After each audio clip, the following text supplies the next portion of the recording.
such great hair that just, he pushes over and it stays, and it's so cool. It's nice and thick. We're still going to do this middle mohawk section. So section like a 1/2 inch to 1 inch section right down the middle. Decide how much you want, then pull it straight up and cut.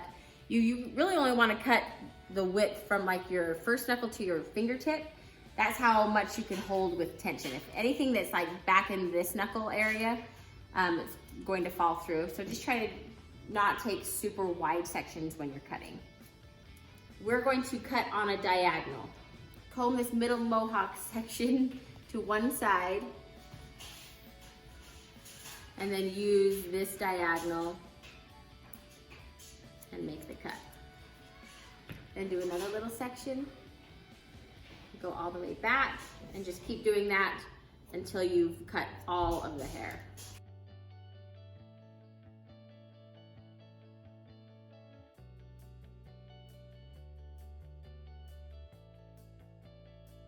So once you've done one side, then you comb over to the other side and keep with that same angle.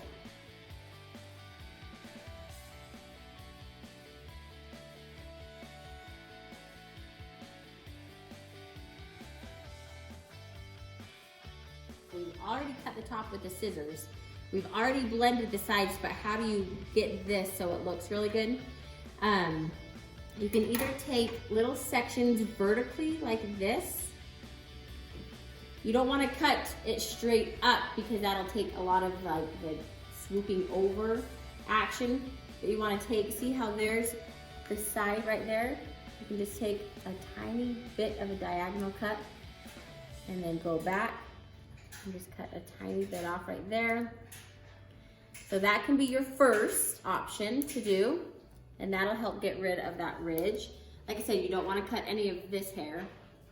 So go all the way back, doing those little vertical sections. And then I always love to use these texturing shears on this ridge. So basically do the same thing.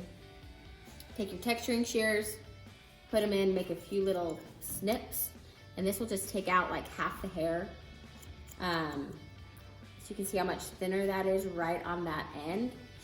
And obviously with not as much hair, it won't be as bulky right there on that ridge. So come right there, take little vertical sections back. This will really help with this style of haircut.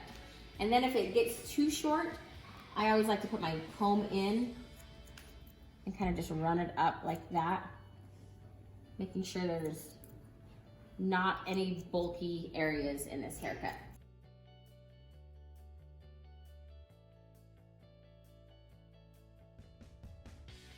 A good pair of texturing shears is so helpful in making sure there's no lines. And then if your little boy or big boy or future brother-in-law has really thick hair, I like to just run these texturing shears, do some diagonal cuts. This will just help style better. There's no reason to have so much hair on the top of their heads.